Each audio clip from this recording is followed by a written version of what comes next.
Good evening, dear student. I welcome you all. I hope you all are doing well. So, today we are going to end our first unit of organizational development, and the last topic that I am going to cover today is organizational effectiveness. So, before further moving to the extended part of the topic, first let us understand what is organizational effectiveness. In very easy language, I try to explain you, my dear student, that organizational effectiveness is nothing. It's just a process in which we try to reduce the pressures from the employee. Means we delegate them with responsibility, we delegate them the authority and responsibility to achieve the desired objective, but we are not forcing them to achieve that particular objective. They willingly and with their enthusiasm try to achieve the objective, and that efforts and that willingness of employees and the achievement of the objective is known as organizational effectiveness. Means all the employees are willingly working for the organization without any pressure, without any hard influence. In that condition, the situation is known as organizational effectiveness.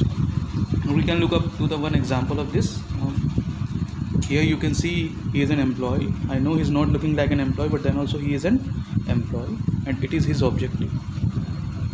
So when the employee is willingly achieving the objective, it is going to be known as organizational effectiveness. And when the organization is forcing or forcibly or unwillingly trying to get the objective achieved by the employee, then it is going to be considered as organizational ineffectiveness. I hope you all have understood now what is organizational effectiveness and ineffectiveness. So here we conclude the topic, the definition part. So when the employees are free from pressure and with their enthusiasm and self-motive achieve the organizational goal is called organizational effectiveness. So when they are willingly, without any force, without any pressure, when they are accomplishing the objective, then it is known as organizational effectiveness. Now we are going to move further for the next topic, that is approaches to organizational effectiveness. So dear student, this is our new topic, that is approaches to organizational effectiveness. This is the last topic of our organizational development first unit, and it is very important topic. It's been asked in your examination question also. So give proper attention to this topic. So approaches of organizational effective means the organizational effectiveness is divided into some subcategories through which organization can achieve the effectiveness, and these categories are named as approaches of organizational effectiveness. So we are going to start one by one. The very first is goal approach. You might be able to see it. Then second is functional approach. Then third is system resource approach. Then fourth is internal process approach, and the last is strategic constituencies approach. The very first is goal approach. In goal approach, what happened, students? In goal approach, this approach is related to the achievement of the objective of any organization. Means here the organization is monitoring their employees by deciding the objective, and they totally focus on the achievement of the objective part. They are only mean to achieve and to get their objective achieved by their employees. That is goal approach. In goal approach, they are monitoring the employees. Means ये क्या करते हैं बेटा इसमें कि ये employees को objective देते हैं और उन एम्प्लॉयज़ को ऑब्जेक्टिव के बेस पे कंट्रोल करते हैं कि आपको ये ऑब्जेक्टिव अचीव करना है, and they give importance only to the objective. Suppose they have asked the employee to complete the task in 7 days. So in 7 days they are going to look that whether the work has got completed or not. Within that 7 days they are not going to look up to the work. That is called goal approach, when the monitoring of the employees are done on the base of goal. Then we come to second point, that is called functional approach. In this approach the problem of identification of organization goal is done. In functional approach, all the function means the department, marketing, finance, HR, production, they all are getting the organizational objective, and on behalf of that all functions, all department have been assigned the objective, and they try to achieve the objective. So organization monitor the department. In goal approach they monitor the individual person. In functional approach they monitor the department, the whole department. If suppose we can take example of marketing department. So the organization is going to decide some objective for that. So they are going to give importance to that particular objective of the marketing department. अगर उन्होंने उनको target दिया है marketing का, तो वो marketing department से marketing के टारगेट के बारे में ही पूछेंगे. प्रोडक्शन डिपार्टमेंट को अगर टारगेट दिया गया है कि उन्हें इतने नंबर ऑफ पीसेस या इतनी क्वांटिटीज़ ऑफ प्रोडक्ट को प्रिपेयर करना है, तो वो उनसे उस बारे में पूछेंगे. तो that is difference between goal approach and functional approach. Now we come to third, system approach. System approach means, as we all know, that organization is an interdependent organization. Organization is always interdependent on each and every department. So system resource approach is the approach of organizational effectiveness which gives emphasis on interdependency of process of organization. Means then beta, it explain the employees the importance that they all are interdependent on each other.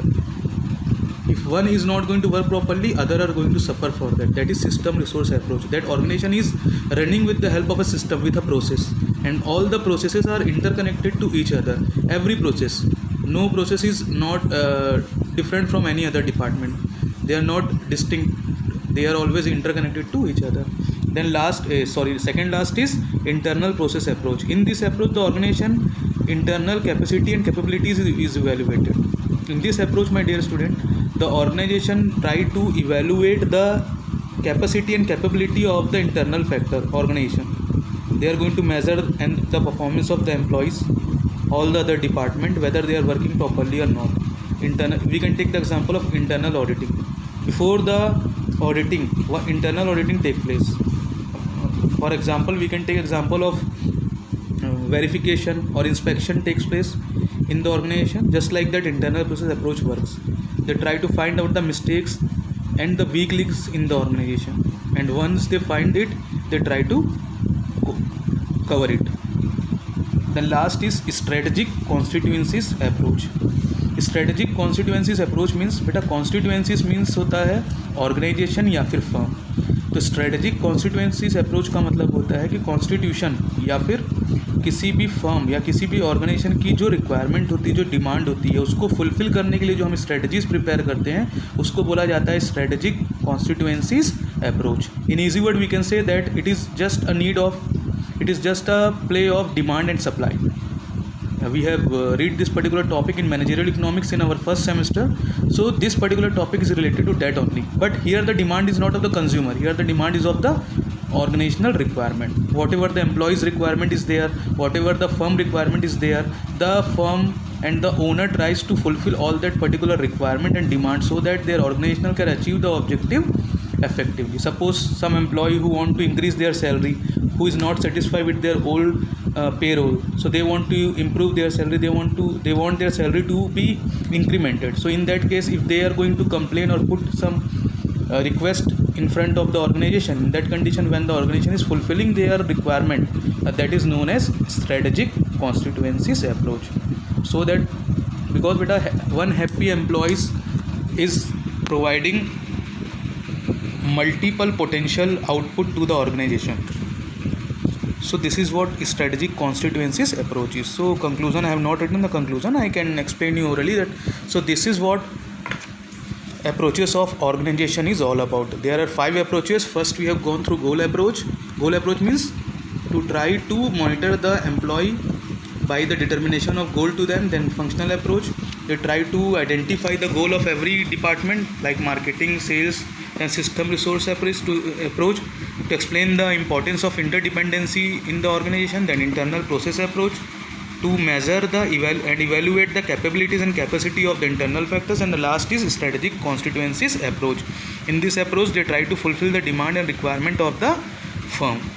So this is all about the approaches of organizational effectiveness, and we have covered the topic organizational effectiveness. What is organizational effectiveness? It is a process of accomplishing the goal from the employees without putting unnecessary pressure and efforts on them. So this is all for today's, my dear student, and our topic is completed, unit number 1, and from next class I am going to start the new subject that might be services marketing, unit 1. I hope you all have understood the topic. If any doubt comes, you can WhatsApp me, you can message me, and I would happy to help you out. So thank you very much for listening me, and have a good day.